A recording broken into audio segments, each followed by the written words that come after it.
Welcome to Learn and Master Music. This is our first piano lesson titled Piano Blueprint. My name is Wilfred and I'll be your instructor for today. So let's take the blueprint of a building, like the building behind me. It started from the architectural design, then to the building foundation, and went through a series of stages to the final completion of the building. Likewise, with this lesson, we will start with the basics of playing the piano and move to its intermediate stages, then possibly to the advanced stage. This whole session is divided into 8 different sessions. All right. The first one is getting to know what music is all about, just some basic things you should know. Then session 2 will tackle how the keyboard is organized. Okay, every piece of musical instrument has 12 keys. Likewise, the piano. Okay, so we'll go through how to name and identify all these 12 keys on the piano. Session 3, we will now delve into scales, but we will only tackle the major scale at this stage. All right, the major scale is it's a scale that is mostly used by every genre of music, and it's made up of 7 notes. So we'll go through that in the session 3. Then we'll move to session 4, where we'll dive into intervals. So that's the distance between any 2 notes. Then in session 5, we'll get to know about the number system. It's the basics of playing songs by ear. You should know your number system so that you can play songs by ear. So we'll do that in session 5. Then in session 6, we'll get to know all the different kinds of triads. Okay, so triads are basically 3-note chords. So we'll go through all the types and kinds of triads in session 6. Then in session 7, we'll go through all the chords that goes with our number system. You remember in session 5, I said we'll go through the number system. So in session 7, then we'll now find chords that matches or goes with the number system. Then session 8, we'll dive into basic chord progressions. That will be our last bite for this lesson. So music, there are 3 main qualities of music. That's melody, rhythm, and harmony.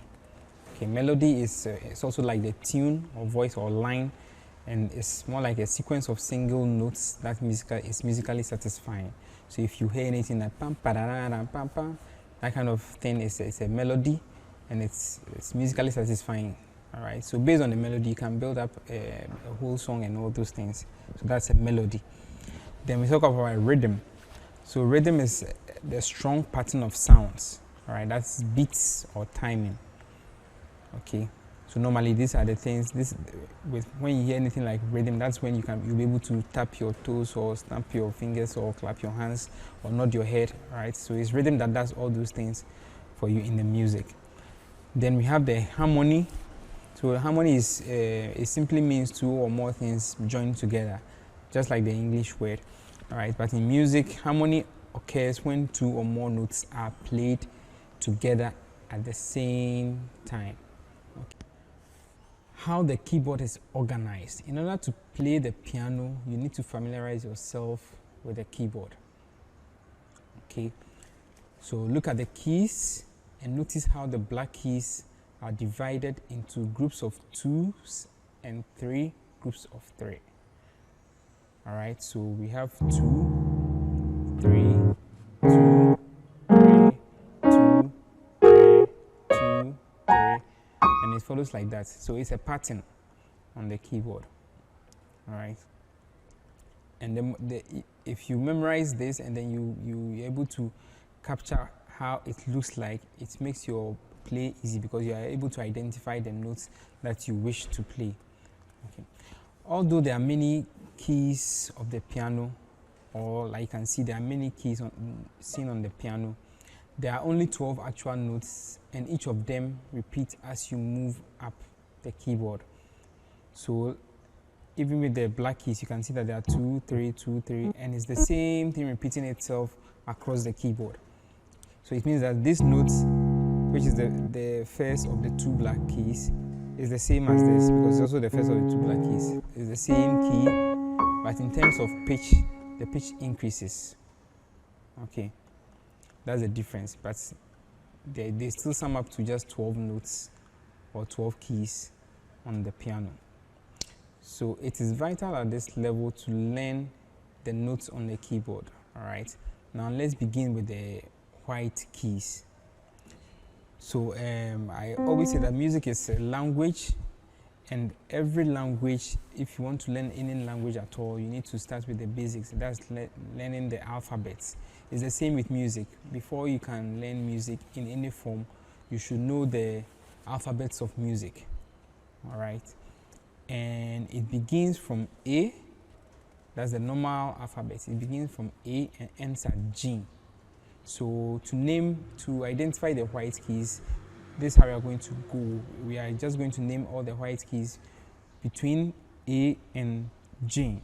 It's the beginning from A, then it will end on G. Now to find the note A on the keyboard, you first have to look for the 3 sets of black keys. Now, in the 3 sets of black keys, between the second and third black key, that is where you find your A. There's a white key there, and that white key is your A. Okay, so we are just identifying all the white keys and the alphabets of music. All right, so the white keys and their names, basically that's what we are doing.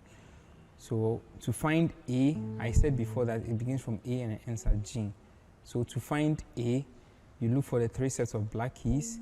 Now between the second and third black key, there's a white key there, and that key is key A. So normally it follows suit. So A, the next white key is B, the next white key is C, D, E, F, G, and then you see that we come back to A because there are 3 sets of black keys, and between the second and third, that key becomes A. All right, that's the simplest way to go. But in other methods, you can also go by where they are placed, all right, so that you can easily identify them. So just like we said, A is between the second and third of the 3 sets of black keys. B is the key that comes right after the 3 sets of black keys. Then C is the white key that comes before the 2 sets of black keys. So there's C here, then the 2 sets of black keys. Then we have D. So D sits just in between the 2 sets of black keys. So these are the 2 sets of black keys, and D is the white key that sits in between them. Now E is the white key that comes right after the 2 sets of black keys. So 2 sets of black keys, and then there is E. F. So F is the white key that comes right before the 3 sets of black keys. So this is the white key that comes before it is F. So we have 3 sets. We have F here, we have F here, F here.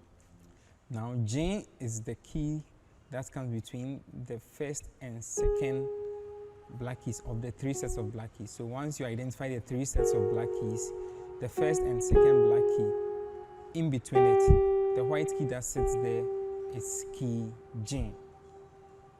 Then we come back to the beginning. 3 sets of black keys, second and third, the white key becomes our A. So based on this, we can identify and name all the white keys. So we start from A, B, C, D, E, F, G, then we continue A, B, C, D. So it follows like that. Like I said earlier, all the notes are just repetitions. There are just 12 keys on this 88 keys keyboard, right? But there are just 12 different notes. The rest are repetitions. Okay. Now that we've named all the white keys, we need to name the black keys too. But before we name the black keys, we should understand some concepts. So we should understand what we mean by whole step, which is also the same as whole note, whole tone, and half step, which is also the same as semitone. We should also understand these 2 terms, sharps and flats. So what we mean by a sharp and what we mean by a flat. All right, so the whole step is moving from one key to another key with a key in between, or a combination of 2 semitones. All right, and the half step is moving from one key to an immediate next key. So let me just explain this practically. So let's say we have this key. So based on the lesson we just did, this key is key F because it's the white key that comes before the three sets of black keys. So we have this key F. If I'm to move a whole step or to move a whole tone from key F, it means that I should move to another key that is skipping the next immediate key, so that there will be one key in between the movement. So I move from here to here. That way it means I have skipped this key, this black key. And this movement is called a whole step movement or a whole tone movement. The other way round is moving the half step, which is also called the semitone. So that's I'm on this key and I move here. Alright, so like I explained earlier, half step is moving from one key to the next immediate key. So once I move from this key to this key, I have moved a half step or I have moved a semitone. And so you can easily say that if you move two semitones from F, you get to G. Alright, we need to understand these movements before we'll be able to even name the black keys and then how they work. Alright, so moving two semitones is the same as moving a whole tone or a whole step. Okay, now to the next thing that we should also note before we name our black keys is the sharp and flats. So sharp means when you raise a note by one semitone. Alright, so sharp, if you are told to sharp a key, it means you're supposed to move or raise that note by one semitone, and I've explained the semitone just a couple of minutes ago. Then flat means when you lower a note by one semitone. So using the same example or the same key F, if you are to flat key F, it means that you should lower the note by one semitone. And what is a semitone? A semitone is moving a half step. Alright, so moving a half step can be forward or backwards, but to flat means that to move or to lower the note by one semitone. It means that you have to move towards the left. That is lowering it. Okay, so we have F. If you flat F, it means you come to this key, which is E. On the other hand, if you want to sharp F, it means you have to raise the note by one semitone, which is moving into this key, which we are about to name. Okay, so the black keys above key C is called C sharp. So, like we said, two sets of black keys. The first key that comes before the set of black keys is called key C. So we've identified our C, but to find the name of this key, we are saying that it's called C sharp. And premise on the explanation I gave for flats and sharp, it just means that it's key C that has been sharped. Alright, and sharp means moving upwards a semitone. So that's the name of this key. It becomes C sharp. Okay. In the same vein, if this is C sharp, then it means this key can also be called C flat, because it's key C that has been moved a semitone down. So it can be called C flat. But in our previous slides, we noticed that the last key, the white key that comes after the set of three black keys, is called the key B. So it means that B is the same as C flat based on this principle. Okay. All the keys on the piano can be called by more than one name. It's referred to as enharmonics. Okay, so it means you can call every key by more than one name. Okay, so just like I explained, this key can be called B, but it can also be called C flat. Okay, So let's use this concept to name all the keys. That's the concept we use for the C sharp. Okay, so now C sharp can be called D flat because it's D coming backwards or moving a semitone downwards. So C sharp can be called D flat. And it's the same with all the black keys. Alright, so we can say F sharp. So this key will be called F sharp. G flat. So the same key is called F sharp and it's also called G flat. It's the same for A sharp but also B flat. So the same key but has two names. Okay, so based on this, I'm sure you can identify all the keys by their names, both the black keys and the white keys. Okay, but let me just run through briefly. So this is A sharp, B, C, D flat. So I'm mixing the names. D, E flat, E, F, G flat, G, then A flat, then back to A. So if you count them, you will notice that there are 12 keys, the 12 keys we spoke about. So 1, 2, 3, 4, 5, 6, 7, 8, 9, 10, 11, 12. So 12 keys. Okay, very well, very well. Now let's move to scales. So scales. A scale is simply a series of musical notes arranged alphabetically. So it's just a series of musical notes that have been arranged alphabetically. So if you pick any, you can pick maybe A, B, C, D, E, F, G. It's a scale. It's played in series and it's arranged alphabetically. All right. There are many types of scales. Many combinations. All right. However, the one scale that is mostly used in Western music is the major scale, and that is what we'll be doing. So I'll teach you how to construct the major scale using a formula, and then based on that we'll move to other things. So the formula for forming a major scale is to first pick a root note. So you first pick a root note. So whichever scale you want to form, it has to be on. It should get a root. So you can't just form a scale just in the open. It should have a root, all right, or a basis. So you pick a root note. So a root note can be any key at all. All right. So let's pick key A as our root note. Now the formula is to move. It's about movement, and we've talked about movement already. We've talked about whole step movement and half step movement. All right, or whole tones or semitones. So in the formula to formulate or construct a major scale, you pick a root note, you move a whole step,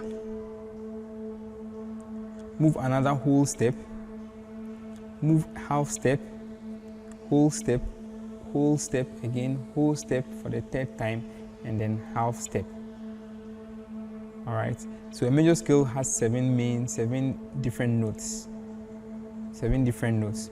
So based on the formula, we just work out the formula together, and then we'll construct one for key A, like I've said.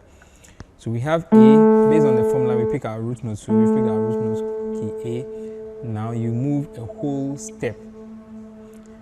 As I explained earlier, moving a whole step means that you have to skip the next immediate key, then you move to the next key.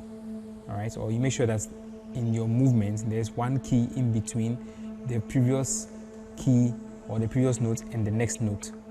So we are in key A. To move a whole step, it means we'll skip this key, we'll skip the B flat and come to B. So B becomes our second note in the major scale for A. So A becomes our first note, then B becomes our second note in the major scale for A. Now we are on B, and according to the formula, we are supposed to move a whole step again.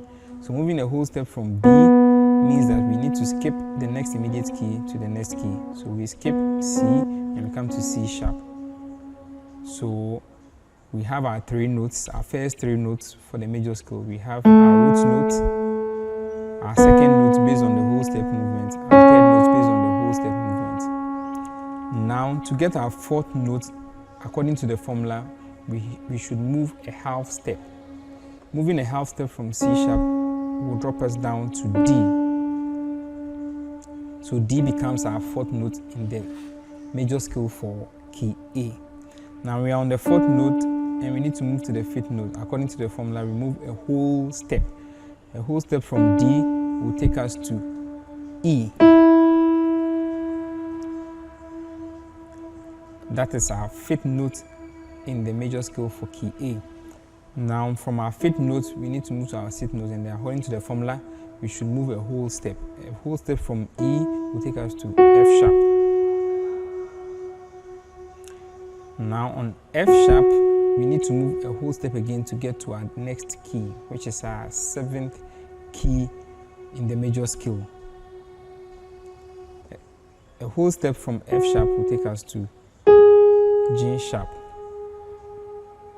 So then we have all our 7 notes for the major scale. But in the formula, normally for the scales, you begin from one end and you end, and then you end. So to end this scale, we need to drop back to the root note. All right, and we need to move a half step to do that. So in the formula, the last movement is a half step. So to move from the 7th note to the 8th note, which should be equal to the first note in terms of the key. Okay, so we started from A, we are now at A flat, then we move a half step, we get to A again. So that completes our formula or our cycle for the major scale for A. So to play it in succession, so we have our first note, root notes, second note based on whole step, third note based on whole step, fourth note half step, fifth note whole step, sixth note whole step, seventh note whole step, and then we drop back to the root notes with a half step. So I believe you can follow this same principle and do it in all the 12 keys, because you need to master all this and create it by yourself for all these 12 keys. So let's try the same approach or the same formula in another key. Let's try key C. So we take C based on the formula. We've taken our root note. Then the first movement is a whole step movement, so it takes us to D. The next movement is a whole step movement, it takes us to E. The next one, half step movement, it takes us to F. Next one, whole step G, whole step A, whole step B, half step, we are back to C. So for C we have 1, 2, 3, 4, 5, 6, 7, and then our 8th notes, which is the same as our first note. Let's try it in the last key. Let's say E flat. So we pick our root notes, whole step, half step, whole step, whole step, whole step, half step. We have our 8 notes. So 1, 2, 3, 4, 5, 6, 7, 8. 1 is equal to 8. The next thing we'll be talking about in this session is the intervals. So a good definition of an interval is the space between two notes. So if we have this note and we have that note, we have two different notes. What is the interval? How do we explain what this interval is called? Right. So there are different intervals, and I'll just run through them briefly with you. So let's pick key C for an example and learn its interval from half step, minor second up to the octave. Okay, so that's key C. If you move from C to C sharp, this movement is called a half step. It's a half step movement, and it's also called a minor second. So for some of these things, you just have to memorize it, and then just based on principle, you apply it. So if you move a half step forward towards a key, another key, that movement is called a half step movement, as I explained earlier, and this interval is a minor second interval. Okay, now from C to D is a whole step movement. All right, and this interval is a major second interval. So from C to D is major second interval. From C to C sharp is minor second interval. Now from C to E flat is called a minor third interval. All right, minor third interval. So minor third interval. From C to E is the major third interval. Major third interval. From C to F is a perfect fourth interval. Perfect fourth interval. From C to F sharp is called a tritone, or an augmented fourth, or diminished fifth. So some of these intervals have several names based on how you see it, but I'm just mentioning all so that you can make use of it anytime. So this movement is called a tritone. It's also called an augmented fourth or a diminished fifth. Now from C to G is a perfect fifth. So the interval is a perfect fifth interval. From C to A flat is a minor sixth or an augmented fifth. Minor sixth or an augmented fifth. C to A is a major sixth interval. C to A flat is a minor seventh or augmented sixth. So C to B flat is a minor seventh or augmented sixth. C to B is a seventh, major seventh. Okay, major seventh. Then now C to C is an octave. It's called an octave. All right. I hope this is clear. So for the intervals, the same thing for all the keys. So for instance, if let's pick F, it's the same thing. So from F, the F to F sharp becomes a half step or a minor second. F to G becomes a major second or whole step. F to A flat is a minor third. F to A is a major third. F to B flat is a perfect fourth. F to B is a tritone, augmented fourth or diminished fifth. F to C is a perfect fifth. F to C sharp is a minor sixth or augmented fifth.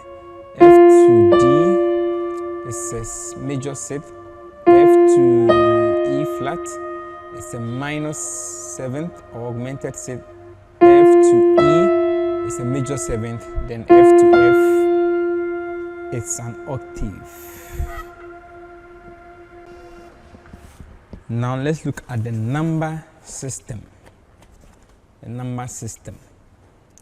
So each note within any scale has a number attached to it. So example, we did a major scale for key C. We said C has C, D, E, F, G, A, B, C. Right? Each of these notes have a number attached to it. So the first note becomes number 1, and it follows like that. So 1, 2, 3, 4, 5, 6, 7, 8. So if you notice carefully, 8 is the same as 1. So 1 is equal to 8. In the same way, 2 will be equal to 9 because it's an octave interval. We talked about intervals not long ago. So once it's an octave interval, then the numbers are equal to. So let's say 1 becomes equal to 8, 2 becomes equal to 9, 3 becomes equal to 10, 4 becomes equal to 11 in terms of key. All right, but like I explained earlier, the tone, the pitches are high. So this is a fourth in key in the major scale for C, and this is the 11th. Same key, F, F, but the pitches are different. Okay, so 4 is equal to 11th key, so I will appreciate it. So for E flat, we have 1, 2, 3, 4, 5, 6, 7, 8. Okay, so 1 is equal to 8, 2 is equal to 9, 3 is equal to 10, 4 is equal to 11, and it follows like that. So to be able to play by ear, you should know your number system and you should know how it sounds, especially the intervals, so that when you hear something like this, you know that it's an octave interval, and you should train your ear by this so that you're able to play by ear. Okay, if you hear something like this, you should know it's a whole step movement, a whole step, so you should know how it sounds and then understand it. Now let's move to triads. So in program music, that's music for TVs, movies, etc., harmony is used to enhance whatever emotional response a scene demands. So for example, a major triad sounds happy. So anytime you want to depict a happy mood, the background music in that program or that TV show or that movie is mostly a major triad, right, to depict happiness. Okay, then there is a minor triad, which also sounds sad or serious. It sounds sad or serious. Then there's the diminished chord or diminished triad, which sounds tense and unpleasant. So it sounds very weird kind of way. Then there's the augmented chords or augmented triad, which sounds anxious or suspense. Okay, so let's delve right into it. So a major triad consists of the root note, a major third, and a perfect fifth. So we should know that all these triads we are coming to build are based on the number system that we did for the major scale. So it's a build-up of the whole lesson. So we did the scale, we've done the major scale, and after the major scale, we did the number system. So we've put numbers to all the notes in the major scale. And so to form a major triad, or to form the triads, we are going to use these numbers of the major scale to form the triad. So for a major triad, we pick the root note, which is always the first note, all right, of that scale. So we pick the root note, the major third. Remember we did the intervals. So we pick the major third, and then we pick the perfect fifth. All right. When these three notes are picked and played together, they form the major triad. So let's look at an example to build a C major triad or a C major chord. So to build a C major chord, we pick the scale of C. So that's the scale of C. 1, 2, 3, 4, 5, 6, 7, 8. So to build a major triad, according to what I've explained before, we pick the root note, which is always the first note. So that is C. We pick the major third. Remember, in the number system, we numbered all the notes. So 1, 2, 3, 4, 5, 6, 7, 8. And we also did the intervals. We said that 1 minor second, whole tone or whole step. Then we have the major third. So we pick the major third note. Then we pick the perfect fifth. All right. In the intervals, our perfect fifth for C will be G. So we pick the first note, which are root notes. We pick the major third, which becomes E, and then we pick the fifth, our perfect fifth note, which becomes G.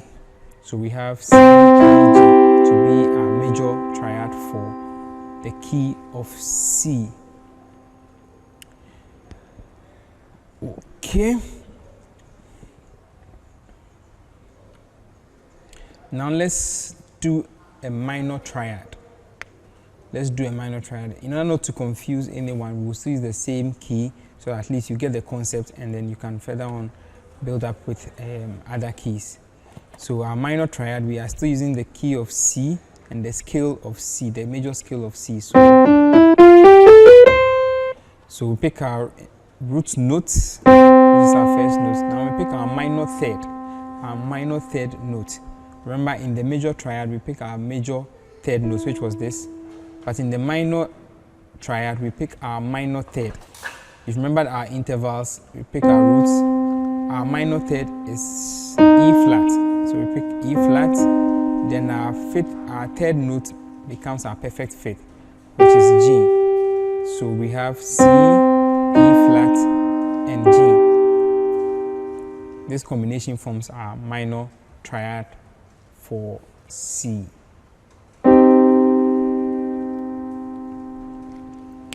The next triad we'll be talking about is the diminished triad. So the diminished triad also follows a similar process. We always pick a root note. We pick a minor third, which is our E flat. Then we have our diminished or flat 5, which is this.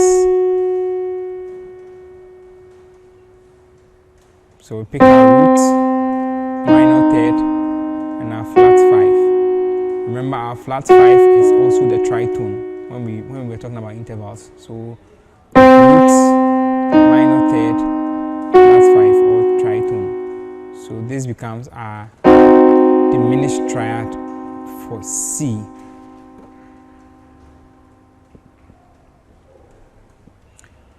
Augmented triad. So an augmented chord or triad consists of a root note, a major third, and an augmented fifth. So an augmented fifth, it's our fifth note augmented.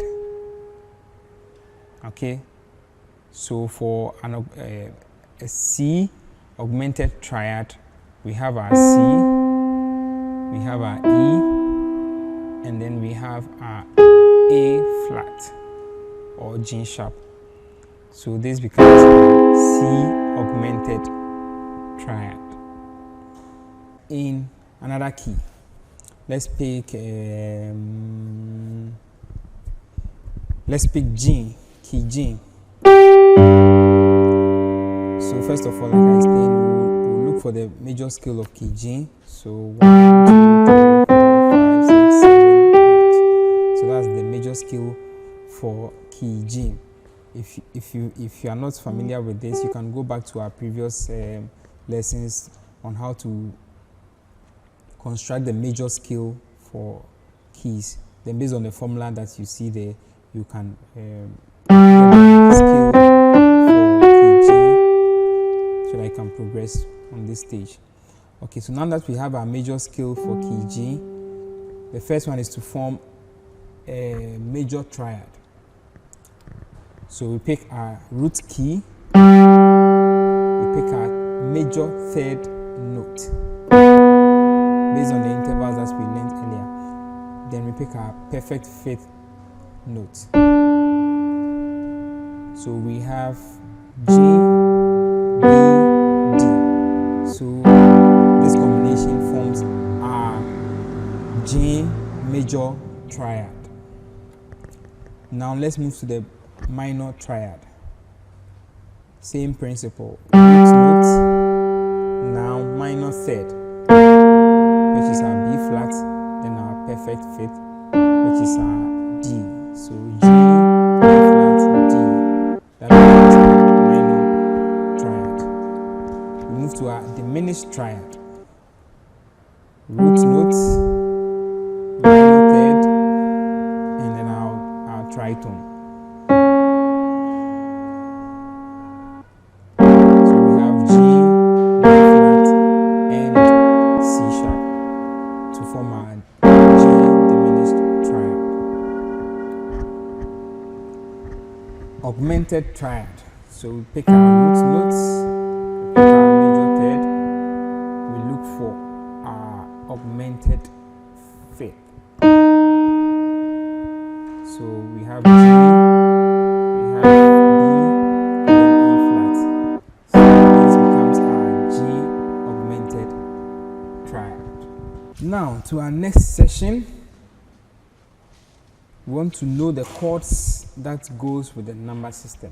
So I explained the number system earlier on, and then we want to take it further to know the chords or the triads that goes with the number system. Okay. So we take it one after the other, and we'll be using the example of key C. So number 1 is the major chord. Number 2 is a minor chord.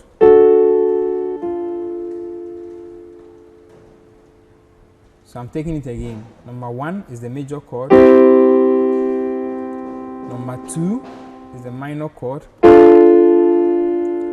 Number 3 is a minor chord. Number 4 is a major chord. Number 5 is a major chord. Number 6 is a minor chord.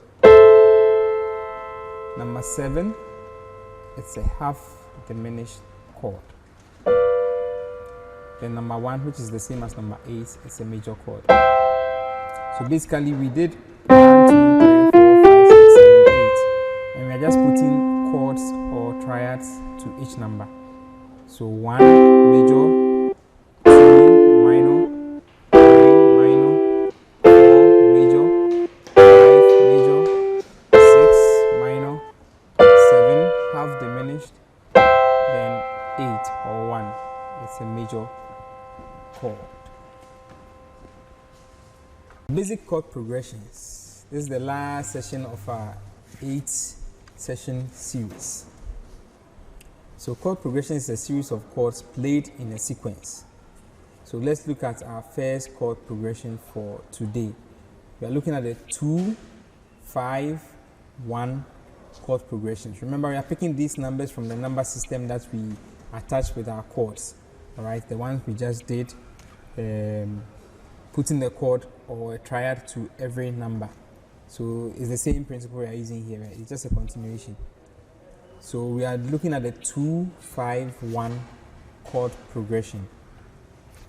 And with this one, we are going to use a very simple formula. So we are looking at 24, 54, 15. That's the formula we are using, 24, 54, 15. And I will explain this shortly. So the first number is what your left hand plays. That's a note or an octave of the root or root plus fifth. Or if you can play the whole triad, it's also fine. Then the second number is what your right hand plays. That's the chord, the triad. So if I mention 24, 54, 15, I mean that for 24, your left hand is going to play the 2. And in playing the 2, it can be the single note 2. It can be the single note plus the fifth. That's the root note plus the fifth. Or it can be the triad. Then for the 4, it's going to be played by your right hand. And that is going to, that should be a triad.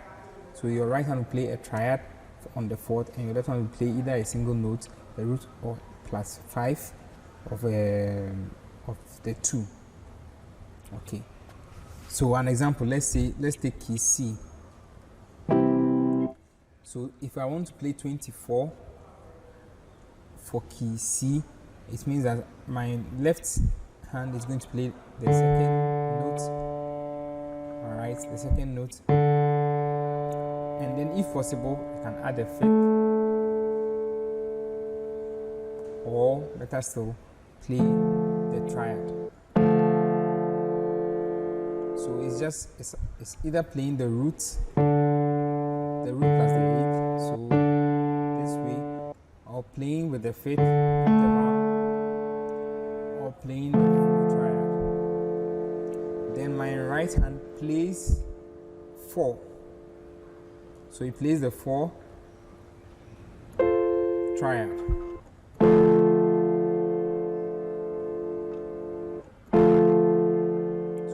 this, it could be that, or it could be this.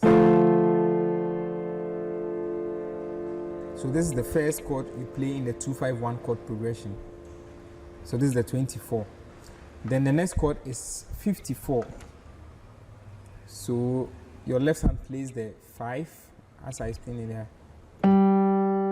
It could be the 1 plus 8, it could be the 1 and the 5th interval, or it could be the full triad. Then your right hand plays the 4. So that's the 4 triad. So if you watch carefully, both the first chord and the second chord, the right hand plays the same thing. The right hand is playing the 4, so it's 24 and 54. It's only the left hand that changed. The first one was 2, the second one was 5 for the left hand. But for the right, it's both 4 and 4.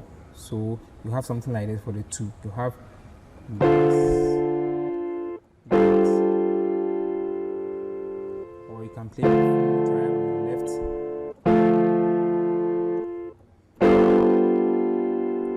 Then the last chord in this progression is 1 and 5, 15. So your left hand plays 1. It could be 1 plus 8. It could be 1 in the 5th interval. Or it could be 1, 3, 5. That's the major triad. Then your right hand plays 5.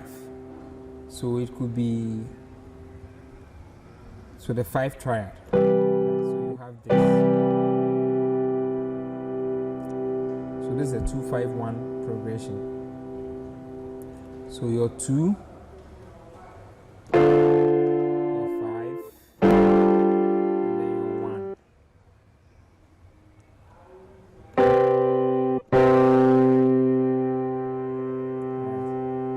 Right. So most of these progressions works very well with the inversions. It works very well with the inversions. Let me just briefly take you through the inversions. So basically, once you formed a triad, be it a major triad, minor triad, or diminished, once you formed it, let's take the major triad. Normally, you would have picked the root position first, and then pick the third and whatever. Now, to form inversions, it's just a matter of placement. So moving, let's say, the root notes from the bottom of the chord to maybe up there. So it's the same notes, it's key C, but you move it from here and you bring it here. It doesn't change the name of the chord, it only changes the inversion. Alright, so if you play this, it's the same as you play this. It's just a matter of voicing. So having this as your highest note or having this as your highest note. Okay, so that's the first inversion. Now the second inversion is to also now move the third from the bottom up here. So then instead of playing this as your chord 1, you can play this as your chord 1 because they are still the same notes. You still have 1, 3, 5. So 1, 3, 5, 1, 3, 5. It's just about placement. Okay. So in playing the chord progressions, these inversions will be very useful. Okay. So I'm going to use the inversions to play this same 2-5-1 progression that I just played. So we have the first one, 24.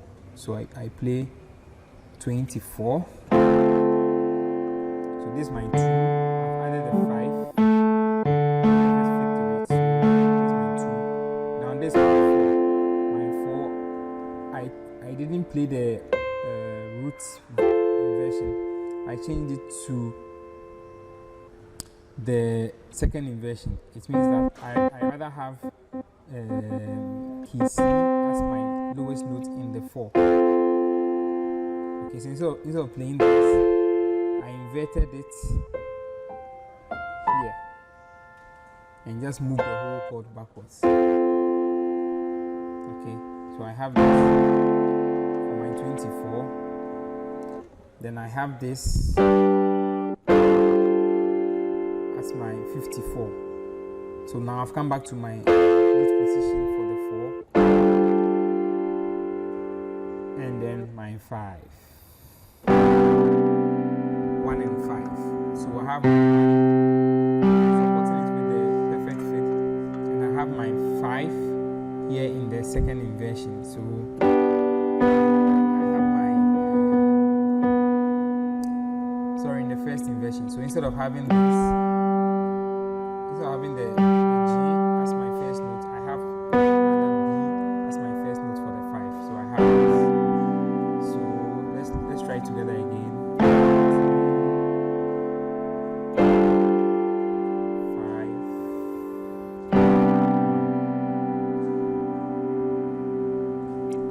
This is how to play songs. You play all these things in your songs.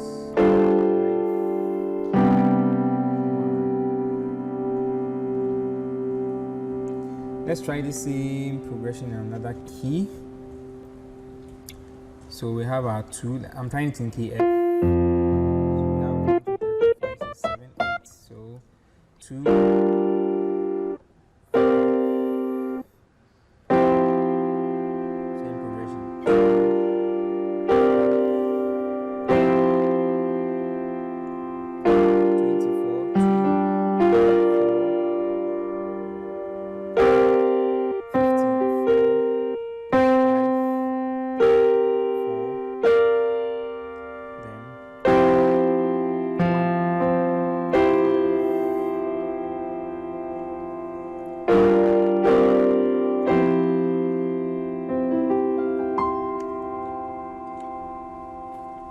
Next progression is 1-3-4 chord progression, and the formula is 15 35 46. 15 35 46. As I explained earlier, so 15, it means our left hand will play 1, right hand plays 5. 35, left hand plays 3, right hand plays 5. Then 46, left hand plays 4, right hand plays 6. So our right hand will be playing 5 for the first 2 chords. Our left hand plays 1 and 3. So let's pick key C again. So our 1, we can add the octave, or we can add 5, or we can add 4. So let's try with this. Then our right hand plays 5.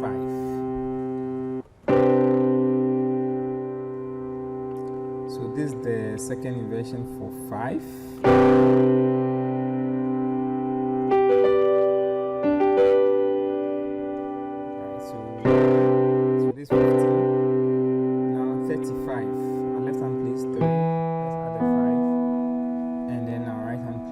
Again, so maintain the same chord for our right hand. So the same second inversion. So first 1,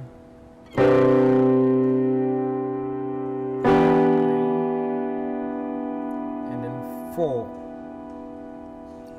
Left hand plays 4. We can add the perfect fifth to it. Then our right hand plays 6.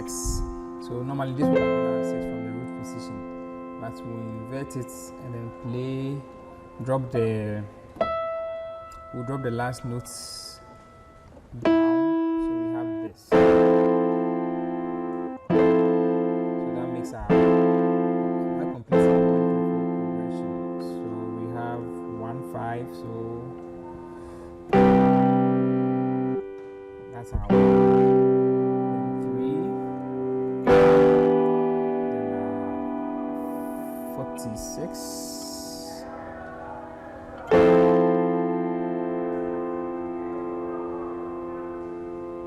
Let's try this in another key. Okay, let's try F again. So F will go. Let's say same inversions. So 1, 3, and this becomes our 4.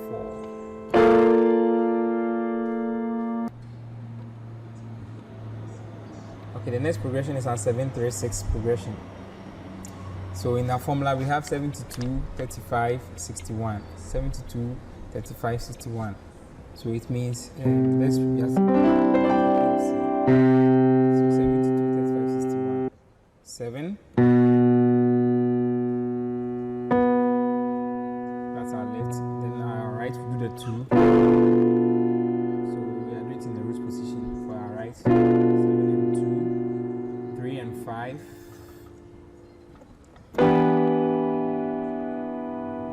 So So 7, 2, 3 and 5, then 6 and 1.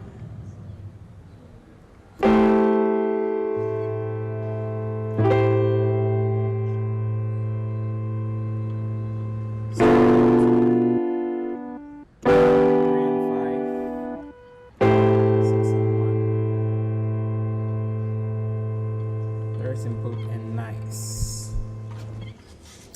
Our next progression is the 4-5-1 progression. 4-5-1 progression, and our formula to use is 46-51-13. So 46. Our left hand does 4. We are still using the key of C. Our left hand does 4. Right hand does 6. So 46. 51 and then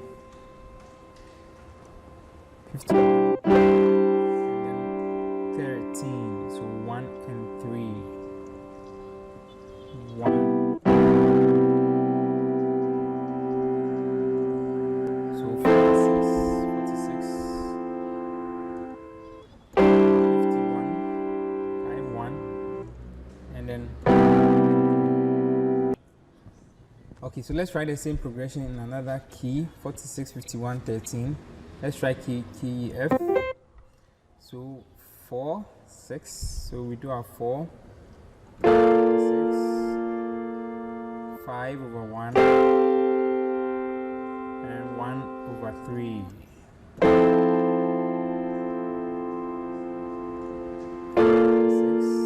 5 over 1, and 1 over 3.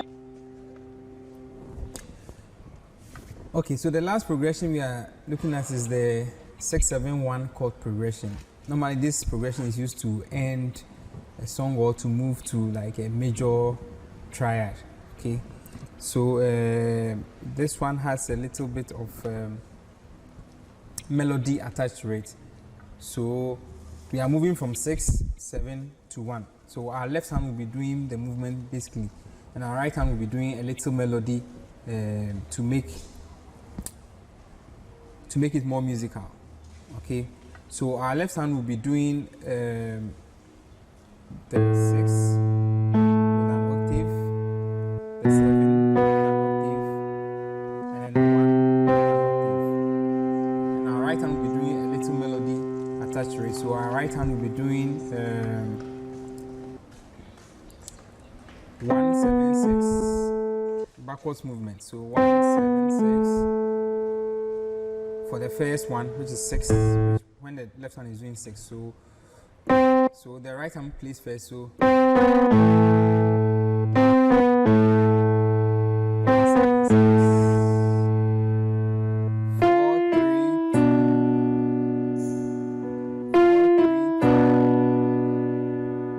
then 5, 4. So let me take it again. The right hand is doing the melody, and the left hand is doing the chord 1 plus 8 chord, so 1 and the octave. So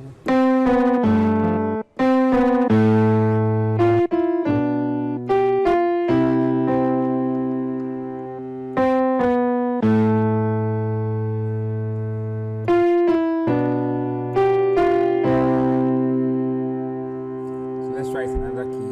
After it, let's try F again.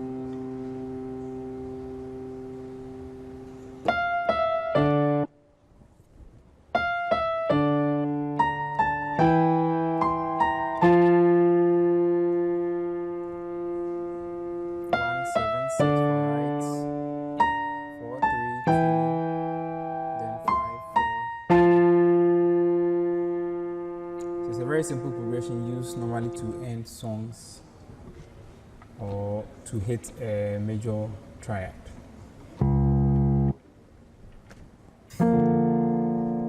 Hey!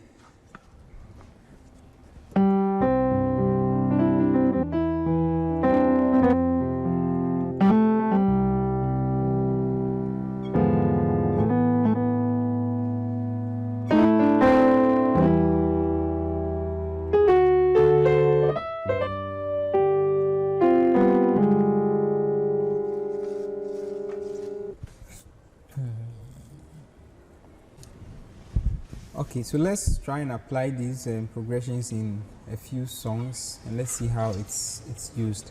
So we'll be trying the 1-3-4 progression as well as the 2-5-1 in this simple song, Amazing Grace, How Sweet the Sound. So I'm sure you know the song. Okay, so the first few lines of the first few chords of this song, Amazing Grace. So the first, it begins from chord 1. So that's 1. Being grace. That's 3. Then how resolve on the 4. So we are going to use our progressions that we learned to play this first part of the song. All right. So we are using the 1-3-4 progression, and the formula to use is 1-5, 3-5, and 4-6. So 15, 35, and 46. And we are playing all the songs in the C. So the first chord is 1 and 5. So we do 1 and 5. The next chord is 35. So 3 and 5. Z and re. Then resolve on the 4. House. Alright, so this is how the progressions are used in songs. Alright. That's why when you are not playing, when you're not supposed to play the melody, or when you have a singer singing, these are some of the chords you can use in your progression. So let's try it again.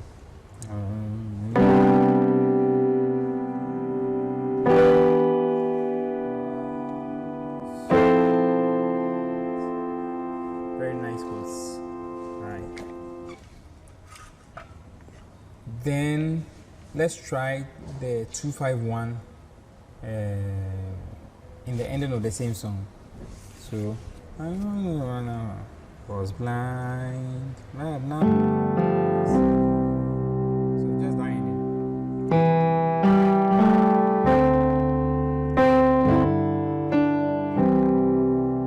So that's the 2-5-1 progressions. Was blind. We are going to use that 2-5-1 progression formula. And we are using the 24, 54, 15.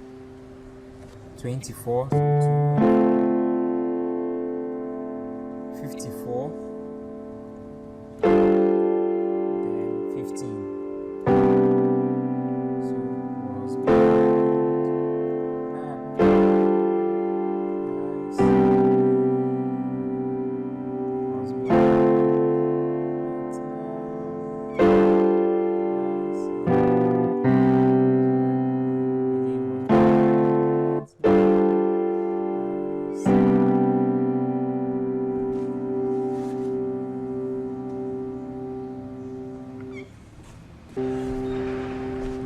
So our next progression that we are going to try our hands on with the song is the 6-7-1 progression. All right, so there's 6. So I'm going to use this in the Amazing Grace song just before you sing the second stanza. So Amazing Grace, How Sweet the Sound. I'll say before we move to the next verse. I once was lost, so we do that movements or that progression before we move to the I once was lost. So Amazing Grace, How Sweet.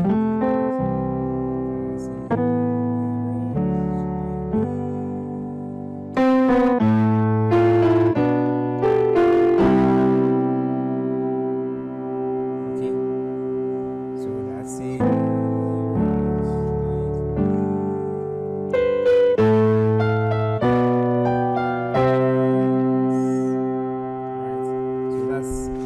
Of where you can use the 6-7-1 progression.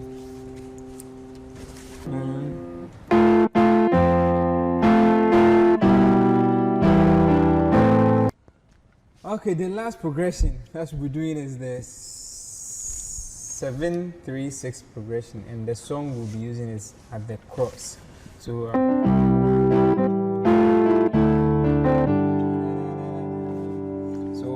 we'll do this progression on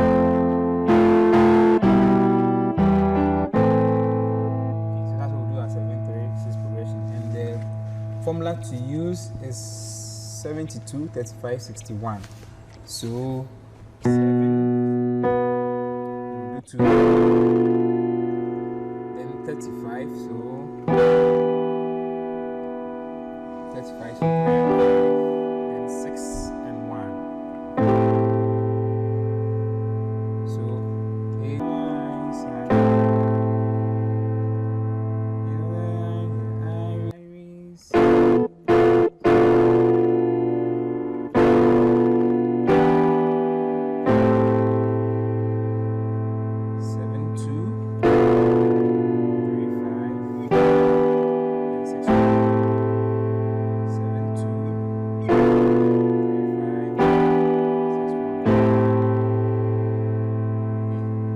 examples of how you can use the progressions in your songs. Alright, so I'll end with our encore.